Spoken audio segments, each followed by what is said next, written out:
legends.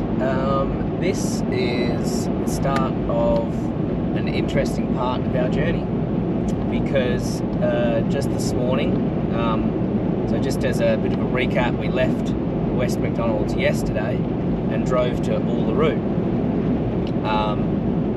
because we wanted a nice little campsite for the night, have a shower, stock up on our supplies of water and fuel and food, because we were meant to be going across the Great Central Road this morning towards home, and we had a few other camps lined up that we wanted to do along the way. We got to the gate this morning to leave Uluru and head towards WA border, and the lovely lady at the park gate said you can't go across the GCR at the moment, the Great Central Road, because they've closed it at Docker River. Now this happens quite a bit, especially due to road and weather conditions. So according to her, they've had 150 mil of rain out there, which doesn't sound like much, but on those roads where there's a lot of clay and gravel, it would just turn into slush. So they closed them, they stopped people driving across them, and that left us with a decision to make. Well, only one decision really. Yeah, only one really. I mean, I guess there would have been two. We could have stayed at Uluru until the GCR opened, but I mean, we didn't want to do that. Yeah, because she said it could be up to a week. It could be, yeah. Well, it's roughly closed for about a week. So it could have, you know, look, we could have waited a day, we could have waited 2 days, we could have waited 3 days. We don't even know what we were doing, and so we made the snap decision to go through South Australia and across the Nullarbor. So we're now going to be driving to bottom of South Australia and then across the Bight. Mental. Crazy. So we're headed to Coober Pedy now, and we're both kind of excited because we really do want to see Coober Pedy. It's pretty cool. Yeah. It sounds really, really cool. It's something that we want to do. So we're going to Coober Pedy, and then we're heading down towards Ceduna, and then after Ceduna, we're going to be on the Nullarbor. So yeah, that's what we're doing. 3 states in 2 weeks. 3 states, 2 weeks. Anyway, we've got a fair whack of driving. We'll keep you updated along the way. Yeah. See you in Coober Pedy. What was the story? Let me tell you the story. Tell me the story. So these little cups, right? At the counter at Curtin Springs. So if you drive through Curtin Springs, they're at the counter. And the story is that a lady by the name of Olga produces these in the Ukraine. Okay, so she makes them in the Ukraine, and the story is that because Curtin Springs have been able to do such big orders with Olga, she's been able to help her brother, send her brother money, who's currently fighting the war in Ukraine. And she was also able to live quite well and purchase a truck to help ferry around supplies. So the story was that you never know where your interactions with people are going to go. So because you buy these, because they order these cups, because we buy them, we're able to help someone in the Ukraine not only fight the war, but be able to live, be able to support others in the war as well. We just think that's cool. They're a cool little cup. So have a whiskey out of that tonight. And cheers, Olga.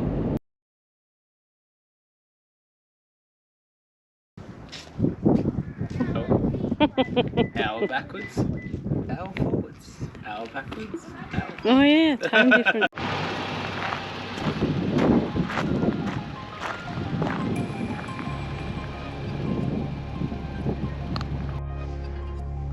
Going down road from one.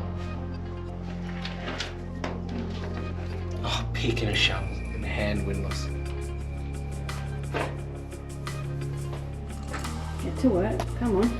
So Do the shiny things. that's another back.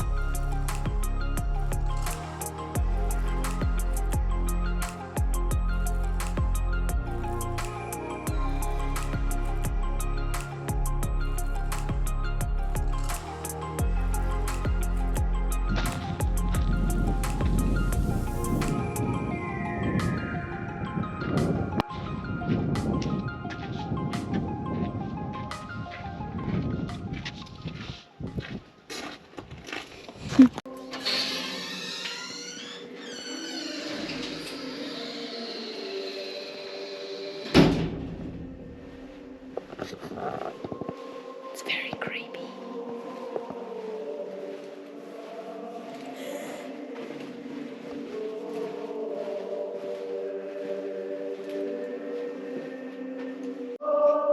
What do you think? This is wacky as. It's mental.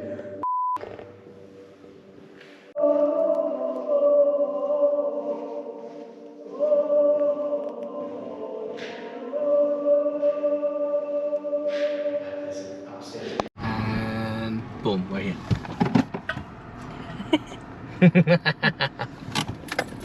Big 4 caravan park in Cooper Pedy. Cooper Pedy. Because there's nowhere else to There's nowhere to go. You could go to like, if you had a caravan, there's like a ton of like 24-hour rest stops down the way, but when you're in a swag, you don't want to go take a 24-hour rest stop. It's just, it's not really safe. Like in a van, you can lock the car, lock the van, and in you go, you're all good. But yeah, we're not going to do that here. We're just going to yeah, come into where it's a little bit safer, and then tomorrow we'll be off-road again anyway. So bed down for the night, up nice and early. Off yay! All right, we're done.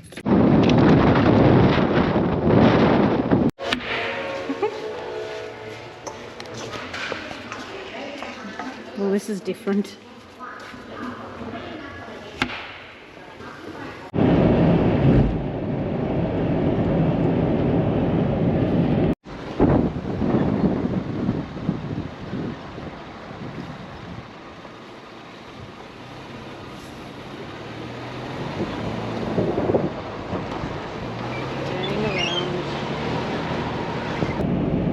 Okay, so we got to Cooper Pedy yesterday, had a good look around. We'll show you that sort of stuff. I might even be on this video. Yeah. Anyway, we did our research on how we were going to get home, because if you're up to date so far, you'll know that we tried to get across the Great Central home and they had closed it at Docker River. So we heeded the warnings and decided to go the long way around, down South Australia and across the Nullarbor. It's added quite a lot of driving and a lot of kilometres to our trip. We did some research last night and had made the decision that we were going to try and take Goss's Road, which is another gravel shortcut towards Ceduna. It would have cut off about 2 to 3 hours off our drive, and it also would have meant though that we were going down another gravel road for about 350 kilometres, 400 kilometres. So it said yesterday that it was open. Yep. Then we got there this morning and the sign says that the very final part of the track that's quite necessary for us, because we need to get past Morella to be able to get back to the Stewart Highway, or the Air Highway, to get to the Air Highway, that's closed. The last little bit. The last little I tiny, think it's like 30 kilometres the last probably 30 k's worth of road. That Can't even tell you how we feel about it. Like a small 30k section of road has now turned into... it's turned into an 8-hour drive. Yeah, well, more, because... Well, not including Cooper Pedy to the... not including Cooper Pedy, so we're looking at about another 10 hours today. To get to Ceduna. Yes, so look, there's nothing at all that we can do about it. There's really big penalties for even attempting to drive on these roads, so if we were to get caught, they're pretty big penalties. Plus, on the flip side, you also put yourself at risk. You put your car at risk, you put yourself at risk, and you know, we don't want to do that, obviously. There's cows on the side of the road. A lot of cows, Actually, no, there's a lot of sheep, actually. Sheep. Don't know what to tell you. That's what we're doing. It does make our drive just a little bit I think it's a little bit more boring this way, but there's not much we can do. We are on our way to Port Augusta. Yep. So we'll keep you updated along the way.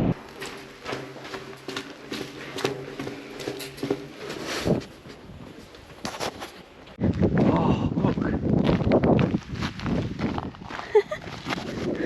Look at all that salt. Take some home? Yeah.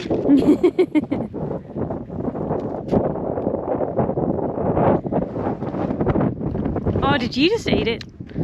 Wow. That's gross. Look at these two over here pausing. Shirts are off. Hey, Waz, get your shirt off. Let's take a pause.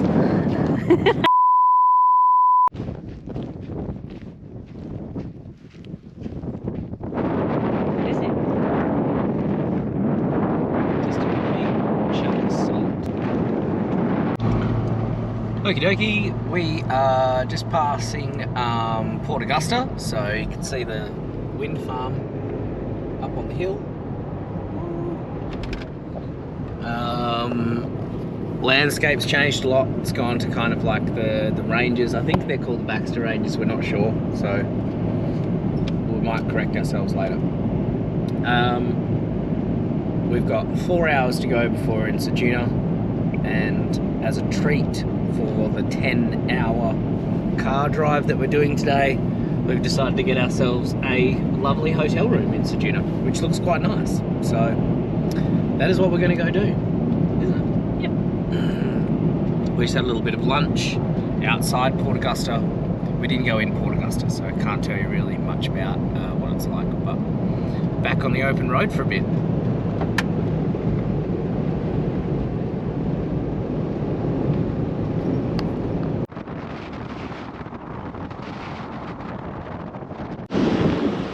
They weren't kidding, it's one big galah.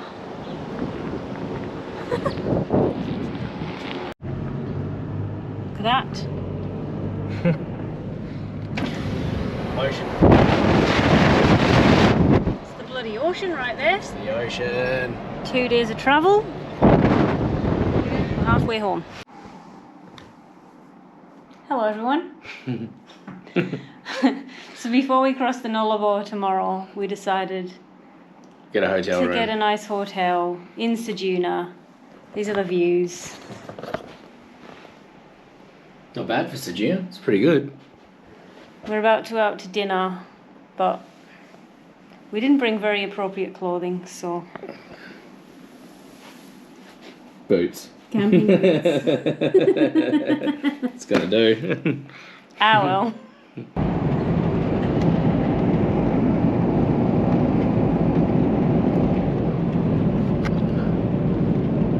Turn right in 1,172 kilometres. We've got a while. Chill. Australia's largest windmill. Where are we? Penong. Penong.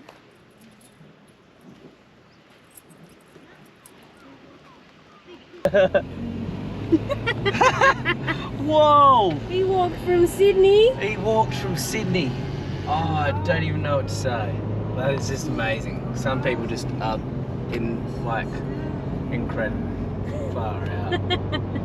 Jesus. I love how he's just like, oh, it's a long way. Yeah, it's a long fucking way, man. That's a long fucking way. Damn straight. Sydney, and he's on the Nullarbor, and he's like, what's this is the next thing along here is like, oh, Who knows? it's about 90 k's. Jesus. Insane.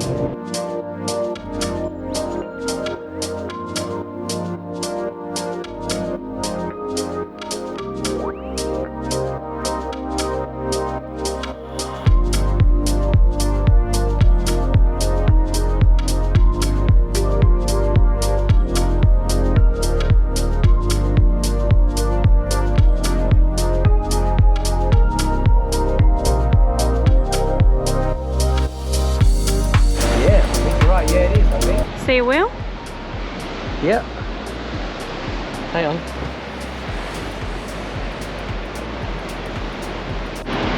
Rightio, so our little Nullarbor adventure continues. We are at the head of the bight. It's like a little boardwalk lookout thing, so you pay your $9 each and you come down to this amazing little boardwalk area, which is actually really, really good, by the way. It is worth the $9. But out there, right out that way, right about here, where my finger is a whale and a calf. So mama and a calf, yeah, doing their thing, and it's pretty cool. We were so hoping we'd see one at least when we come down here. May to October is the time to do it, so we're just stoked that that we can get down here and see one in the right time. Yeah, they migrate along the coast, so you can see them between May and October. But also, just check these cliffs out. Hang on.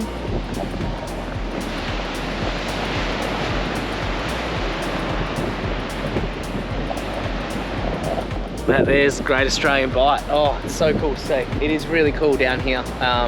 Water is insanely blue. It's so blue, as you can see.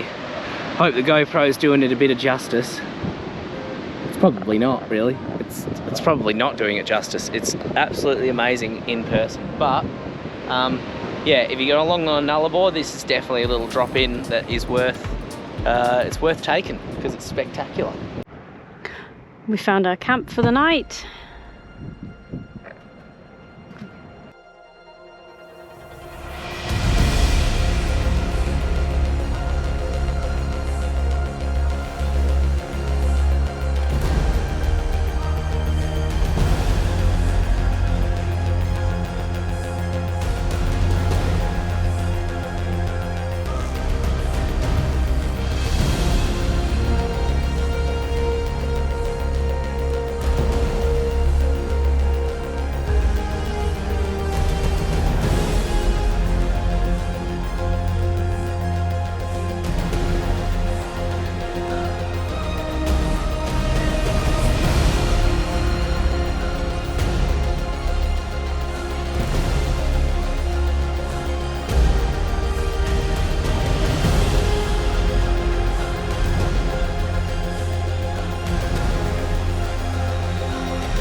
Okie dokie.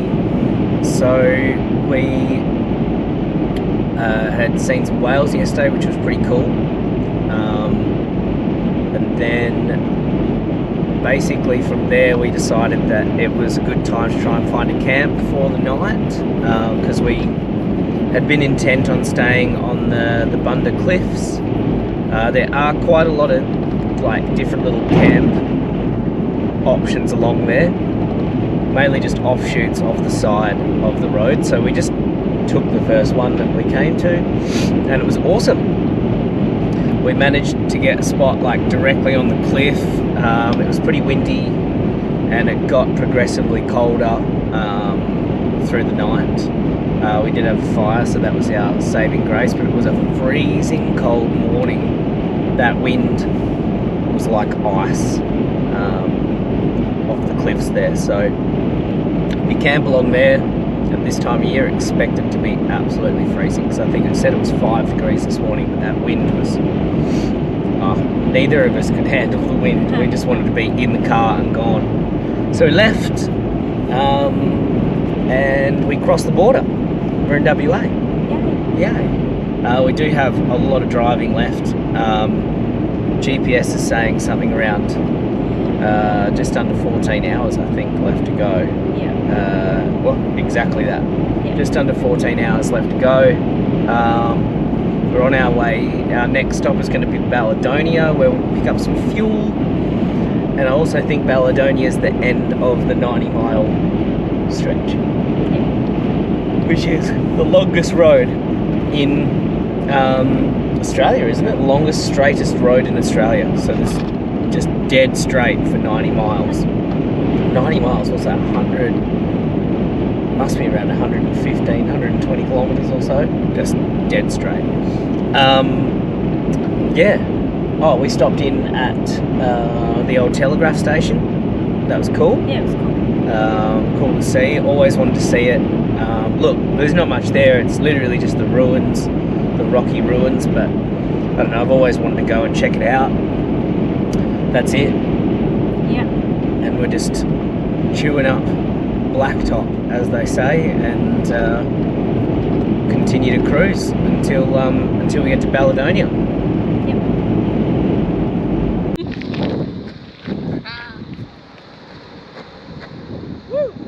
146 k's of straight road. Okie dokie, so this is our little sign-off video because as we came through Balladonia and pulled into, you know, proper WA time, we just decided that we're going to pull a 16-hour day, and the thought of our own bed was pretty good. Yeah. So we've been changing drivers every 90 minutes or so, just so we both stay pretty fresh. We've been stopping for food and Lots of fuel. yeah, oh, so much fuel. Yeah, so we've been stopping a fair bit. It's been pretty good, but it's been a huge diversion from the trip that we were meant to do. So some of the stats were Yeah, that so you say. Uluru to home via the Great Central Road was supposed to be 2,097 kilometres.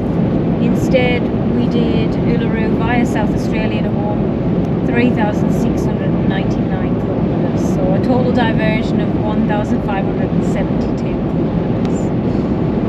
Yeah. Big, big. It's been a big one. It's been big. We've seen a lot. I don't think the Nullarbor is Nullaboring at all. I think it's kind of cool. Yeah. There's plenty of good things to see along there. Yeah. If anything, you know, we could have just spread that over like 2 days. But you know, we smashed it out pretty quick, mainly just because of the situation that we've been in with the road closures. Yeah. And we have to get home to jobs. Yeah, we both have jobs, so we've got to get home. Yeah. Sometimes you've got to make those decisions on the fly, and that was a decision that we made as we went. Obviously, we could have waited it out at Uluru for the roads to open, but you know, we've seen a lot coming this way that we would maybe never have seen for, you know, another 5 or 6 years possibly. Yeah. We had no plans to cross the Nullarbor anytime soon. So. But all in all, a really, really great trip. One to remember. Definitely a lifetime experience trip that we've done. And yeah, if you're thinking about doing this, definitely give yourself enough time to do it. And yeah, just pull in at everything and stop it and look at everything, because all those little pull-ins that we've done and the things that we've seen, we've just pulled into little country towns and found stuff to look at. Made it pretty interesting, so it's pretty good. There's a long golf course all across the Nullarbor that you can take part in if you wanted to. Yep, play golf across the Nullarbor. Yeah. We've met lots of cool people. It's cool. Yeah, it's been a hell of a trip. So this is the sign off for us for this last episode of this trip. Not sure when you're going to see us next, but we've got a few camps coming. we've got a few camps coming up. We get home one day. Small ones, shorter ones. Yeah, we get home one day and go away Sunday. Yeah. It's only one night. Thanks for watching.